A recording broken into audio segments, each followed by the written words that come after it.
ফিলিস্তিনের অবরুদ্ধ গাজা উপত্যকায় সব ধরনের পণ্য প্রবেশ বন্ধ করে দিয়েছে দখলদার ইসরায়েল। রোববার ইসরায়েলি প্রধানমন্ত্রী বেঞ্জামিন নেতানিয়াহুর দপ্তরে বিষয়টি জানায়। তারা বলেছে, হামাস যুদ্ধবিরতির সময় বর্ধিত করতে রাজি না হয় এমন সিদ্ধান্ত নেওয়া হয়েছে।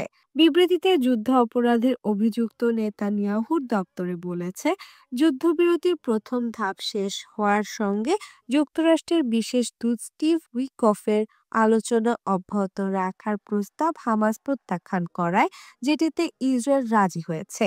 প্রধানমন্ত্রী নেতানিয়াহু সিদ্ধান্ত নিয়েছেন, আজ সকাল থেকে গাজা উপত্যকায় সব ধরনের পণ্য সরবরাহ বন্ধ থাকবে। নেতানিয়াহু হুমকি দিয়েছেন, যদি হামাস যুদ্ধবিরতি চায় তাহলে তাদের জিম্মিদের মুক্তি দিতে হবে। জিম্মি মুক্তি ছাড়া কোনো যুদ্ধবিরতি থাকবে না। তারা যদি যুদ্ধবিরতির মেয়াদ বর্ধিত করতে রাজি না হয় তাহলে আরও কঠোর ব্যবস্থা নেওয়ার হুমকি দিয়েছেন তিনি।